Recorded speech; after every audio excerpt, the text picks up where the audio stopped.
નમસ્કાર વિદ્યાર્થી મિત્રો, ગયા લેક્ચરમાં આપણે વિધેય એફ માટે વૈશ્વિક મહત્તમ મૂલ્ય કયા ઘટકો આગળ મળે અને એના માટેના પ્રમેયો આપણે જોઈ ગયા કે જે ઘટક આગળ વિધેય એફને વૈશ્વિક મહત્તમ મૂલ્ય મળતું હોય અને એ જો વિધેયના તો સંવૃત અંતરાલ પૈકીના વિવૃત અંતરાલનો કોઈ ઘટક હોય, એટલે કે ઓપન ઇન્ટરવલ એ બીનો ઘટક હોય તો એફ ડેશ એક્સ તો F dash C equal to 0 થાય. એટલે કે કેટલાક પ્રમેયો આપણે જોઈ ગયા. એ ઉપરાંત જો વિધેય એફને તો સ્થાનીય મહત્તમ કે ન્યૂનતમ મૂલ્ય મળતા હોય એવા ઘટકો C1 C2 C3 Cn હોય તો એ પૈકી કોઈ ઘટક આગળ વૈશ્વિક મહત્તમ મૂલ્ય મળી શકે, પણ એ સિવાય અંત્ય બિંદુઓ આગળ પણ સ્થાનીય મહત્તમ તો વૈશ્વિક મહત્તમ કે ન્યૂનતમ મૂલ્ય મળી શકે. તો વૈશ્વિક મહત્તમ મૂલ્ય કયા ઘટકો આગળ મળે? તો જે ઘટકો આગળ વિધેય એફ વિકલનીય હોય અને તો જે ઘટકો આગળ સ્થાનીય મહત્તમ અને ન્યૂનતમ મૂલ્ય મળતા હોય એ પૈકીના કોઈ તો ઘટક આગળ તથા અંત્ય બિંદુઓ પૈકીના કોઈ બિંદુઓ આગળ વૈશ્વિક મહત્તમ કે ન્યૂનતમ મૂલ્ય મળી શકે, પણ તો અંત્ય બિંદુઓ સિવાયના એવા કોઈ ઘટક આગળ વિધેય એફને તો વૈશ્વિક મહત્તમ મૂલ્ય મળે કે જે ઘટક આગળ વિધેય એફનો સ્થાનીય મહત્તમ કે ન્યૂનતમ મૂલ્ય ન મળતું હોય તો એવા ઘટકો મળી શકે નહીં. એનો અર્થ કે તો વૈશ્વિક મહત્તમ મૂલ્ય તો એક તો વિકલનીય હોય એવા ઘટકો પૈકી જે ઘટકો આગળ સ્થાનીય મહત્તમ કે ન્યૂનતમ મૂલ્ય મળતું હોય અથવા અંત્ય બિંદુ આગળ મળતા ઘટકો પૈકી અથવા જે ઘટકો આગળ વિધેય એફ વિકલનીય ન હોય એવા ઘટકો પૈકી કોઈ ઘટક આગળ તો વૈશ્વિક કે નિરપેક્ષ મહત્તમ કે ન્યૂનતમ મૂલ્ય મળે તો એના માટેના આપણે કાર્ય નિયમો જોઈએ. તો વૈશ્વિક મહત્તમ મૂલ્ય મેળવવા માટેના કાર્ય નિયમો. તો હવે આગળ વધીએ. તો વૈશ્વિક કે નિરપેક્ષ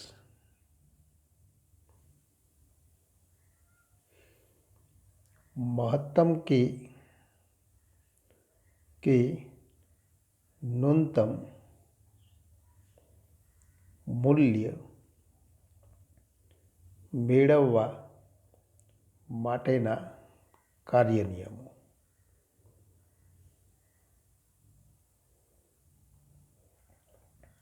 તો એને આપણે સ્ટેપ દ્વારા દર્શાવીએ. તો પ્રથમ સ્ટેપ કે જેને સોપાન કહીશું, પ્રથમ સ્ટેપ તો સ્ટેપ 1.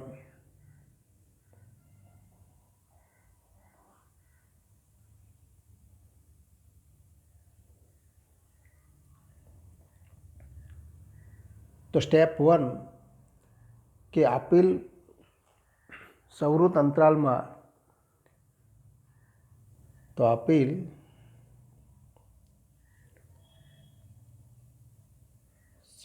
અંતરાલમાં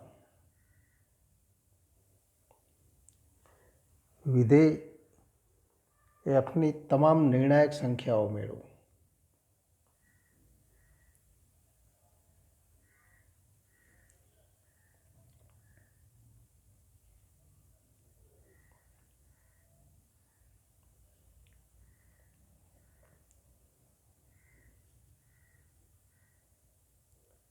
પણ એ કેવી રીતે મેળવી શકાય તો એ આપણે જાણીએ.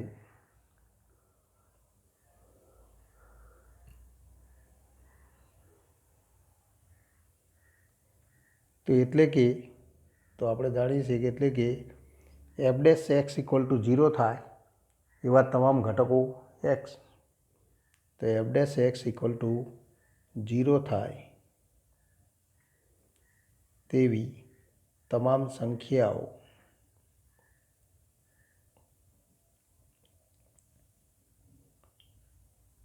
એક્સ અને અથવા આપણે કહી શકીએ અથવા તો એ સિવાય બીજા કયા ઘટકો આગળ તો વિધેય એફ વિકલનીય ન હોય અથવા એફ જે ઘટક એક્સ આગળ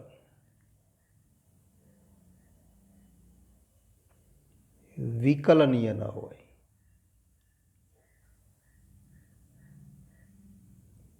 તેવા ઘટકો, તો તેવા ઘટકો શોધો. જ્યારે આપણે નિર્ણાયક સંખ્યાઓ કહીએ તો નિર્ણાયક સંખ્યાઓ તો આ રીતે આપણને મળી શકે જે ઘટક આગળ વિધેય એફ વિકલનીય ન હોય અને તો વિધેયના પ્રદેશગણમાં એવા ઘટકો કે જેના માટે વિકલનનું મૂલ્ય 0 થાય એવી તમામ સંખ્યાઓ આપણે મેળવી દઈએ તો એના આપણે નિર્ણાયક સંખ્યાઓ કહીશું. તો પહેલું સ્ટેપ તો નિર્ણાયક સંખ્યાઓ મેળવવું. બીજું સ્ટેપ તો સ્ટેપ 2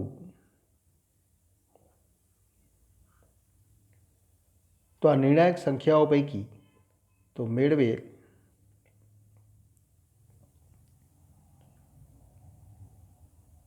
નિર્ણાયક સંખ્યાઓ પૈકી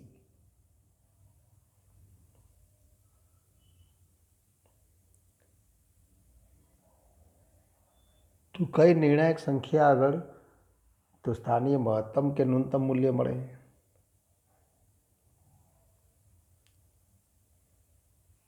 જે નિર્ણાયક સંખ્યાઓ માટે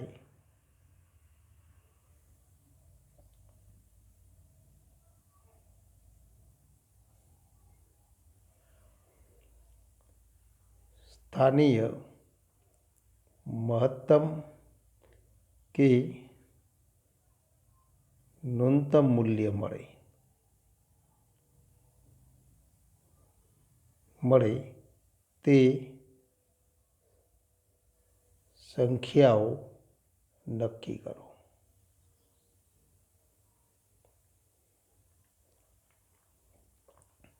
તથા તે સંખ્યાઓ માટે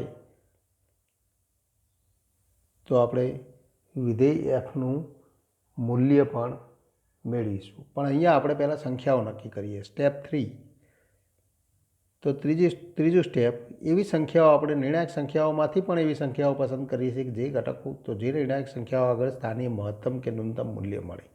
સ્ટેપ 3 તો જે નિર્ણાયક સંખ્યાઓ આગળ સ્થાનીય મહત્તમ કે ન્યૂનતમ મૂલ્ય મળે તે મહત્તમ અને ન્યૂનતમ મૂલ્ય મેળવો. તો જે નિર્ણાયક સંખ્યાઓ માટે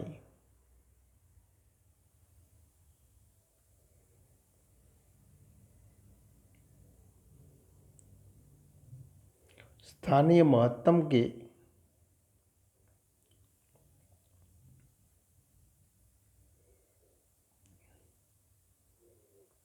न्यूनतम मूल्य મળે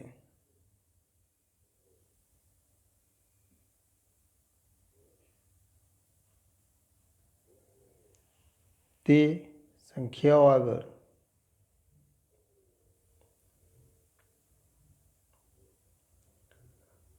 વિધેય એફનું મૂલ્ય મેળવો. એટલે કે સ્થાનીય મહત્તમ અને ન્યૂનતમ મૂલ્ય મેળવો તથા અંત્ય બિંદુઓ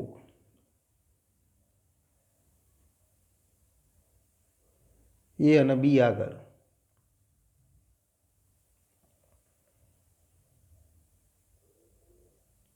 વિધેય એફનું મૂલ્ય મેળવો. એફ એ અને એફ બી મેળવો. હવે સ્ટેપ 4 એ અંતિમ સ્ટેપ છે. તો ઉપર મેળવેલી એટલે કે સ્ટેપ 3માં મેળવેલી બધી જ સંખ્યાઓ પૈકી જે મૂલ્ય મહત્તમ હોય સૌથી મોટું હોય તો સ્ટેપ 3માં મેળવેલ મૂલ્યો પૈકી સૌથી મોટું અને સૌથી નાનું મળતું મૂલ્ય એ વૈશ્વિક મહત્તમ અને વૈશ્વિક ન્યૂનતમ મૂલ્ય છે. તો એમ આપણે કહીશું. તો આપેલ વિધેયનું ક્લોઝ ઇન્ટરવલ એ બીમાં આ મળતા મૂલ્ય પૈકી જે સૌથી મોટું મૂલ્ય હોય, તો સ્ટેપ 3માં મેળવેલ બધી જ સંખ્યા એટલે કે બધી જ નિર્ણાયક સંખ્યાઓ આગળ તો મળતા મૂલ્ય વિધેય એફના મળતા સ્થાનીય મહત્તમ અને સ્થાનીય ન્યૂનતમ મૂલ્ય અને અંત્ય બિંદુ આગળ મળતા મૂલ્ય પૈકી જે સૌથી મોટામાં મોટું મૂલ્ય હોય એ વૈશ્વિક મહત્તમ મૂલ્ય અને જે સૌથી નાનામાં નાનું મૂલ્ય હોય એ વૈશ્વિક ન્યૂનતમ મૂલ્ય. સ્થાનીય મહત્તમ અને ન્યૂનતમ એ શબ્દ પણ ખૂબ મહત્ત્વનો છે. કોઈ ઘટક આગળ વિધેય એફને જો સ્થાનીય મહત્તમ મૂલ્ય મળતું હોય તો એ બીજા કોઈ ઘટક આગળ મળતા સ્થાનીય ન્યૂનતમ મૂલ્યથી મોટું જ હોય એવું જરૂરી નથી. ક્યારેક તો કોઈ ઘટક આગળ મળતું સ્થાનીય ન્યૂનતમ મૂલ્ય એ બીજા ઘટક આગળ મળતા સ્થાનીય મહત્તમ મૂલ્ય કરતાં પણ મોટું હોઈ શકે, કારણ કે આ સ્થાન પૂરતું મર્યાદિત મહત્તમ મૂલ્ય કે ન્યૂનતમ મૂલ્ય પણ તો કોઈ ઘટક આગળ મળતું સ્થાનીય ન્યૂનતમ મૂલ્ય એ બીજા કોઈ ઘટક આગળ મળતા સ્થાનીય મહત્તમ મૂલ્ય કરતાં પણ મોટું હોઈ શકે, પણ વૈશ્વિક મહત્તમ મૂલ્ય તો સૌથી મોટું જ હોય. તો એ આપણે બાબત ધ્યાનમાં તો રાખીશું. અને વૈશ્વિક ન્યૂનતમ મૂલ્ય એ સૌથી નાનું મૂલ્ય થાય. વિધેયના પ્રદેશગણમાં મળતા બધા જ મૂલ્ય પૈકી સૌથી નાનું મૂલ્ય એ જ વૈશ્વિક ન્યૂનતમ મૂલ્ય છે. અને વિધેયના પ્રદેશગણમાં રહેલા પ્રત્યેક ઘટક આગળ મળતા મૂલ્ય કરતાં સૌથી મોટું મૂલ્ય એ વૈશ્વિક મહત્તમ મૂલ્ય. અને એ મેળવવા માટે તો આપણે જોઈ ગયા એ સ્ટેપ આપણે ધ્યાનમાં તો રાખીશું. તો હવેથી આગળ વધીએ કે આ વૈશ્વિક મહત્તમ મૂલ્ય મેળવવાના ઉદાહરણ તો દાખલાઓ દ્વારા આપણે સ્ટેપ જોઈ ગયા એ પ્રમાણે તો કેવી રીતે ગણતરી કરી શકાય તો એ દાખલાઓની આપણે ગણતરી જોઈએ. ઉદાહરણ તો 39 વિધેય fx equal to 2x³ minus 15x² plus 36x plus 1 x belongs to close interval 1 to 5ના વૈશ્વિક મહત્તમ તથા વૈશ્વિક ન્યૂનતમ મૂલ્ય શોધો. પ્રમેયથી આપણે જોઈએ ક્લોઝ ઇન્ટરવલ એ બી જ્યારે વિધેયનો પ્રદેશગણ હોય તો એવા વિધેય માટે વૈશ્વિક મહત્તમ અને ન્યૂનતમ મૂલ્ય મળી શકે. તો અહીં આપણને આપેલું છે એ મેળવવા માટે તો સ્થાનીય મહત્તમ અને ન્યૂનતમ મૂલ્ય તથા વિકલનીય ન હોય એવા ઘટકો મેળવવા પડે. તો અહીં આપણે કહી શકીએ કે અહીં તો fx બહુપદી વિધેય છે. તો અહીં fx equal to 2x³ minus 15 × x² plus 36 × x plus 1 બહુપદી વિધેય હોવાથી આરમાં વિકલનીય છે, માટે ક્લોઝ ઇન્ટરવલ 1 to 5માં વિકલનીય વિધેય થાય. અને માટે વિકલનનો ઉપયોગ કરીને આપણે ગણતરી કરીશું. તો પ્રથમ દ્વિતીય વિકલિત કસોટીનો ઉપયોગ કરીશું. તો માટે તો એક્સની સાપેક્ષ વિકલન કરતાં f' ઇક્વલ ટુ તો 6 × x² માઇનસ 30 × x પ્લસ 30 તો 6. તો આ વિકલન થાય તો એમાંથી તો એનું અવયવીકરણ કરો. 6 સામાન્ય લઈએ તો x² માઇનસ 5x પ્લસ 6. ફરી 6ના તો અવયવ મેળવી દો. તો આ દ્વિઘાત સમીકરણના અવયવ મેળવવા માટે 6ના બે અવયવ કે જેનો તો સરવાળો -5 થાય તો આપણે તો એવા અવયવો મેળવીશું. તો -6 અને +1 પણ એ તો માઇનસ ચિહ્ન હોય તો આપણને એવું નિરૂપણ મળે, પણ -3 અને -2 કારણ કે ગુણાકાર તો +6 થવો જોઈએ. તો બંને ઋણ ચિહ્ન ધરાવશે તો -3 અને -2 તો બે અવયવ મળે એટલે x માઇનસ તો 3 અને x માઇનસ તો 2. તો આ બે અવયવ મળશે. અને માટે તો f' ઇક્વલ ટુ 0. તો f' ઇક્વલ ટુ 0 તો ઇમ્પ્લાય તો x માઇનસ 3 તો 6 × x minus 3 × x minus 2 equal to 0 અને ઇમ્પ્લાઇઝ x ઇક્વલ ટુ 3 અથવા x ઇક્વલ ટુ તો 2. અને માટે બે જ નિર્ણાયક સંખ્યાઓ મળશે. વિકલનીય ન હોય એવા કોઈ પણ ઘટકો અહીં નથી.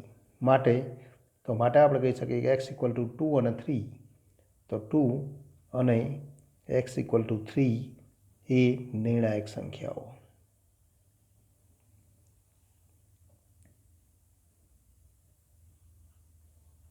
તો આ બે નિર્ણાયક સંખ્યાઓ મળે. નિર્ણાયક સંખ્યાઓ આગળ સ્થાનીય મહત્તમ મૂલ્ય મળે છે કે ન્યૂનતમ. નિર્ણાયક સંખ્યાઓ માટે સ્થાનીય મહત્તમ કે ન્યૂનતમ મૂલ્ય મળે એ જરૂરી નથી, એ નતી બિંદુ પણ હોઈ શકે. પણ અહીંયા આપણે જોઈએ કે તો નિર્ણાયક સંખ્યાઓ માટે સ્થાનીય મહત્તમ મૂલ્ય મળશે કે ન્યૂનતમ, તો એ મેળવવા માટે તો તથા તો એફ ડબલ ડેશ એક્સ, તો દ્વિતીય વિકલન મેળવી દો. F double dash X equal to તો F dash X equal to તો આપણે તો વિકલન કરેલું છે, તો એનું વિકલન કરીએ તો 12 ઇન્ટુ એક્સ, તો 6x સ્ક્વેરનું વિકલન, તો 6 ઇન્ટુ 2x એટલે કે 12x માઇનસ 30, તો આ દ્વિતીય વિકલન. અને તથા આપણે કહી શકીએ કે અને એફ ડબલ ડેશ 2 અને ઇક્વલ ટુ તો 12 ઇન્ટુ 2 એટલે કે તો 24 માઇનસ 30 અને equal to minus 6 less than 0. તો F double dash 2 less than 0 છે. દ્વિતીય વિકલન તો ઋણ માટે આપણે કહી શકીએ માટે તો એક્સ ઇક્વલ ટુ 2 આગળ એફને સ્થાનીય મહત્તમ મૂલ્ય મળે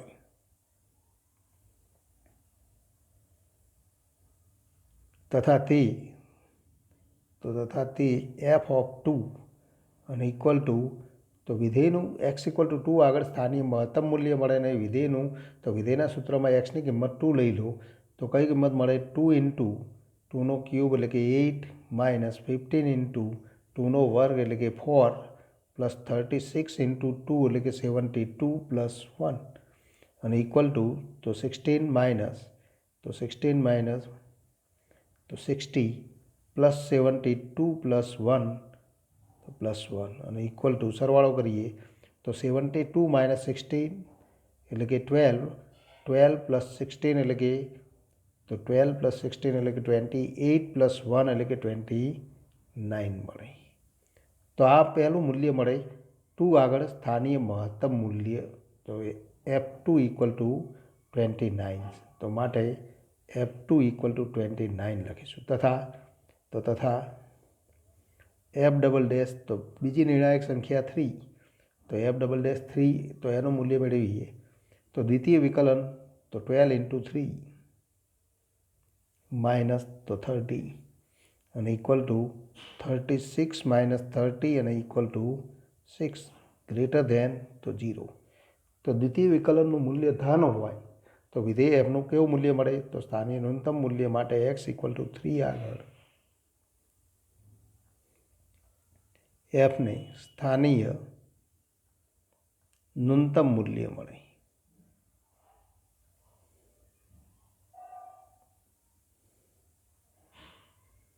તથા તે તો એફ ઓફ 3 અને F of 3 equal to 2 into તો 3નો ક્યુબ એટલે કે 27 માઇનસ 15 ઇન્ટુ 3નો વર્ગ એટલે કે 9 પ્લસ 36 ઇન્ટુ તો 3 તો પ્લસ 1 અને ઇક્વલ ટુ તો 54 માઇનસ તો 135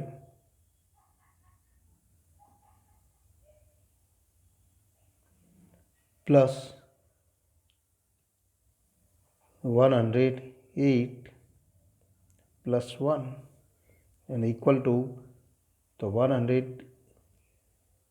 9 માઇનસ 135 અને ઇક્વલ ટુ તો 20 માઇનસ 26, 54 માઇનસ 26 કરો અને ઇક્વલ ટુ 28. તો આપણે ગણતરી ચેક કરી લઈએ તો અહીંયા આપણને તો 28 મળે. એફ ઓફ 3 ઇક્વલ ટુ 28 જે સ્થાનીય ન્યૂનતમ મૂલ્ય છે, વિધેય એફનું સ્થાનીય ન્યૂનતમ મૂલ્ય. હવે સ્ટેપ નંબર તો 3, તો એમાં આપણે તો અંત્ય બિંદુઓ કયા છે તો ક્લોઝ ઇન્ટરવલ 1 5 એટલે કે અંત્ય બિંદુઓ 1 અને 5 તથા આપણે કહી શકીએ તથા એફ ઓફ એ અને ઇક્વલ ટુ એફ ઓફ તો 1 અને ઇક્વલ ટુ તો 1 આગળ કયું મૂલ્ય મળે તો 2 માઇનસ 15 તો સહગુણકોનો સીધો સરવાળો થશે. 1 મૂકીએ ત્યારે બધું મૂલ્ય 1 થવાનું છે, તો 2 માઇનસ 15 પ્લસ 36 પ્લસ 1 અને ઇક્વલ ટુ તો 39 માઇનસ 15 તો 36 + 1 એટલે કે 37 + 2 તો 39 - 15 કરીએ અને ઇક્વલ ટુ 20 તો 4 તો આપણને કિંમત મળશે 24. તો f(1) = 24 અને f(b) અને ઇક્વલ ટુ તો f(5) અને f(5) = 2 × 5 નો ક્યુબ એટલે કે 125 માઇનસ 15 × 5 નો સ્ક્વેર એટલે કે 25 પ્લસ 36 × 5 પ્લસ 1 આનું મૂલ્ય મેળવીએ તો 250 માઇનસ 15 × 25 એટલે કે 375. આપણે ગણતરી ચેક કરી લઈએ તો અહીંયા આપણે ગણતરી કરીએ તો પ્લસ 180 + 1 અને ઇક્વલ ટુ 56. તો આપણને ચોથું મૂલ્ય મળે. કુલ 4 મૂલ્ય મળ્યા. તો અહીંયા આપણે જોઈ શકીએ છીએ 29, બીજું મૂલ્ય મળ્યું સ્થાનીય ન્યૂનતમ મૂલ્ય 28 અને અંત્ય બિંદુ આગળ મળતા મૂલ્ય તો f(1) એટલે કે 24 અને તો 56. તો આમાંથી સૌથી મોટું મૂલ્ય તો આપણે લખી શકીએ એફનું વૈશ્વિક મહત્તમ મૂલ્ય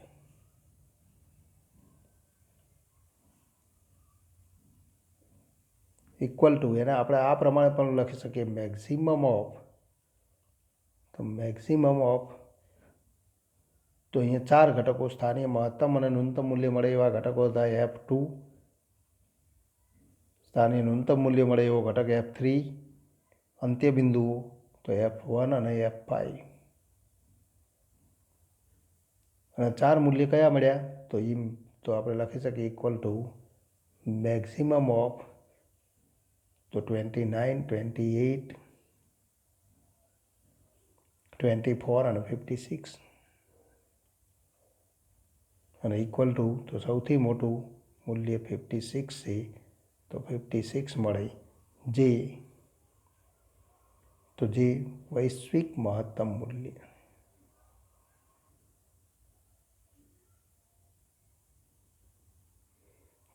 તો આપણે કહી શકીએ કે એફનું વૈશ્વિક મહત્તમ મૂલ્ય 56 અને જે કયા ઘટક આગળ મળે તો અંત્ય બિંદુ તો 5 આગળ મળે. તો આમ આપણે કહી શકીએ કે આમ એફનું વૈશ્વિક મહત્તમ મૂલ્ય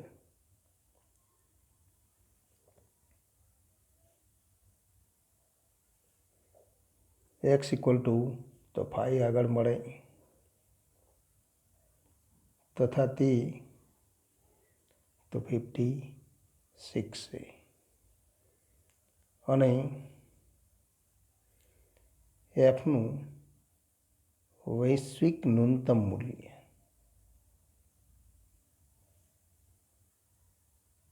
અને ઇક્વલ ટુ મિનિમમ ઓફ તો f2, f3, f1 અને f5. તો આમાંથી જે નાનું હોય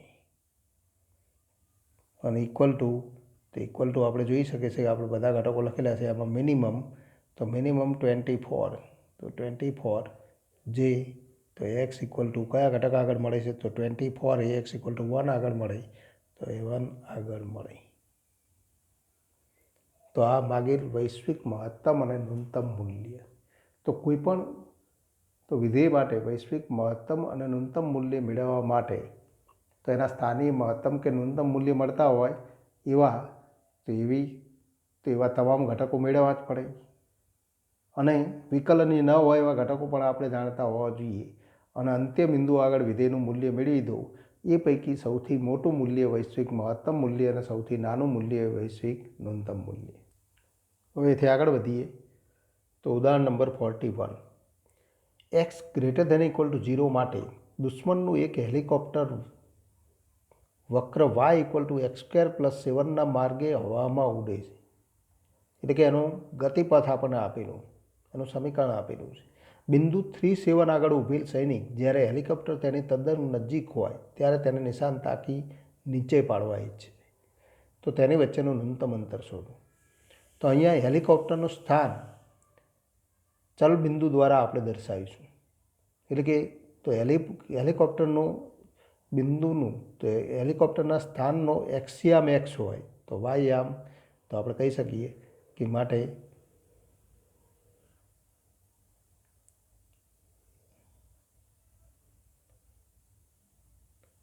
હેલિકોપ્ટરના સ્થાન બિંદુનો એક્સયામ એક્સ હોય તો વાયયામ વાય ઇક્વલ ટુ x² + 7 મળે.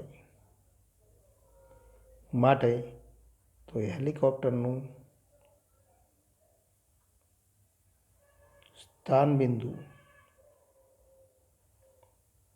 x² + 7 તથા સૈનિકનું સ્થાન બિંદુ તો 3 7 માટે હેલિકોપ્ટર અને સૈનિક વચ્ચેનું અંતર તો આપણે તો લખી શકીએ એને આપણે ડી વડે દર્શાવીએ અથવા fx વડે દર્શાવીએ. એક્સનું વિધેય થશે તો માટે આપણે કહી શકીએ માટે તેથી તો સૈનિક અને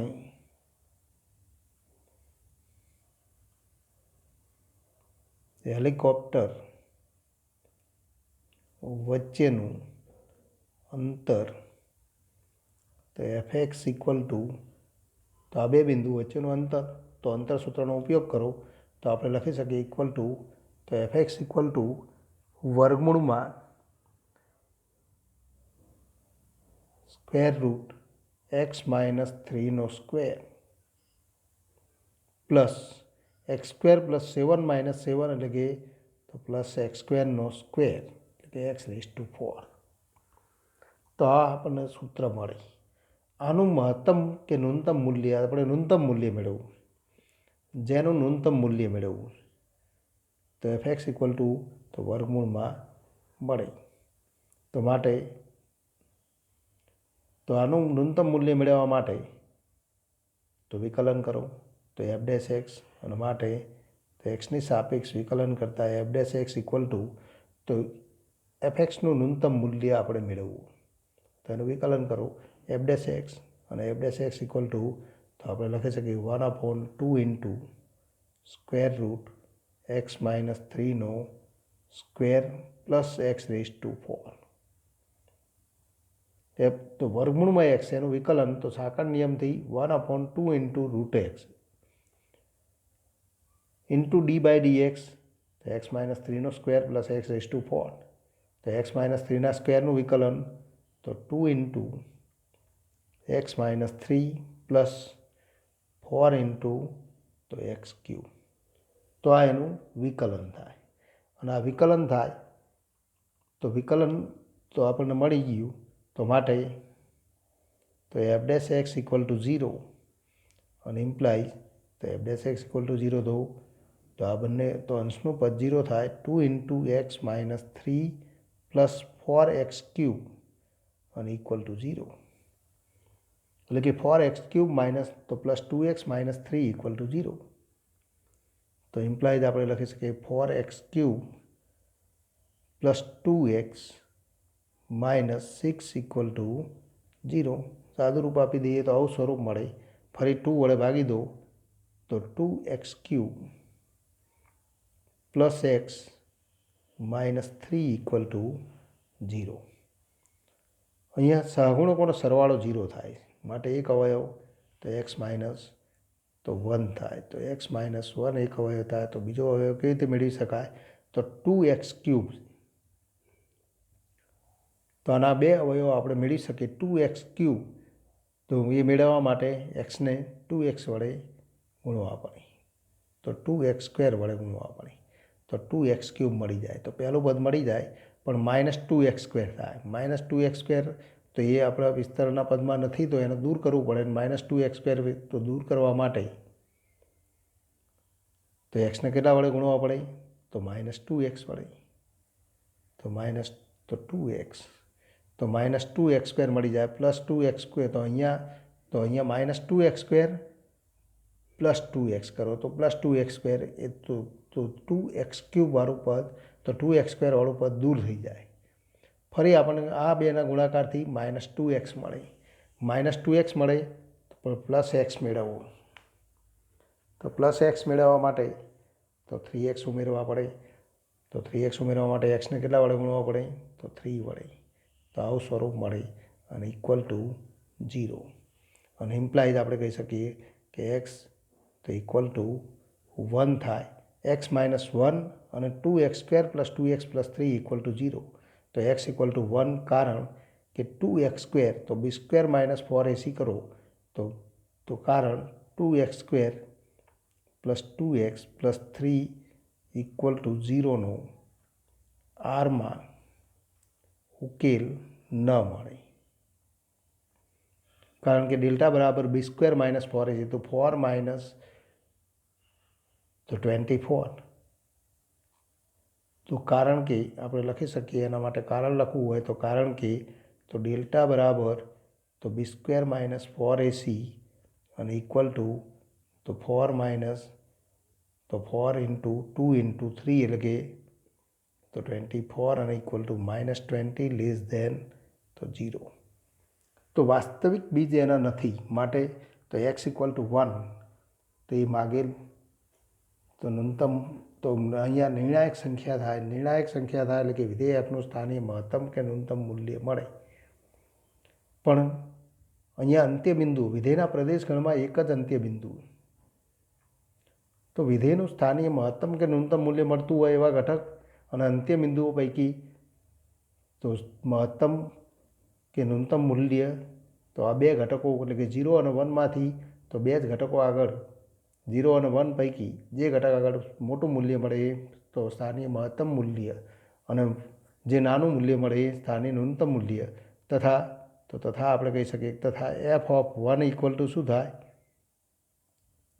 તો f(1) તો x = 1 લઈએ તો fx તો આપણે લખેલું છે એમાં તો કિંમત લખીએ x = 1 લખીએ તો 1 - 3 એટલે કે -2નો વર્ગ એટલે કે વર્ગમૂળમાં તો -2નો વર્ગ એટલે કે 4 પ્લસ 1નો વર્ગ તો 1 ની 4 ઘાત એટલે કે 1 એટલે √5 અને f(0) તો પ્રદેશગણમાં માત્ર એક જ અંત્યબિંદુ છે, ક્લોઝ ઇન્ટરવલ 0 to ∞. તો માટે અંત્યબિંદુ 0 આગળ તો સ્થાનીય મહત્તમ કે ન્યૂનતમ મૂલ્ય મળે તો f(0) તો f(0) x = 0 લઈએ તો 9 તો વર્ગમૂળમાં 9 પ્લસ 0 તો વર્ગમૂળમાં 9 અને =3 તથા તો 3 તો √5 કરતાં મોટું અને માટે આપણે કહી શકીએ માટે તો તેથી x = 1 આગળ fને સ્થાનીય ન્યૂનતમ મૂલ્ય મળે, જે તો માગેલ વૈશ્વિક ન્યૂનતમ મૂલ્ય પણ જે તો વૈશ્વિક ન્યૂનતમ મૂલ્ય પણ થાય, તો વૈશ્વિક ન્યૂનતમ મૂલ્ય થાય અને માટે આપણે કહી શકીએ કે તો આ માગેલ ન્યૂનતમ અંતર, તેથી માગેલ ન્યૂનતમ અંતર તો માગેલ ન્યૂનતમ અંતર √5 એકમ, √5 મીટર, કિલોમીટર કે સેન્ટીમીટર જે પણ એકમ આપણને આપેલો હોય તે જેટલા એકમ તે માગેલ અંતર થાય એમ આપણે કહી શકીએ.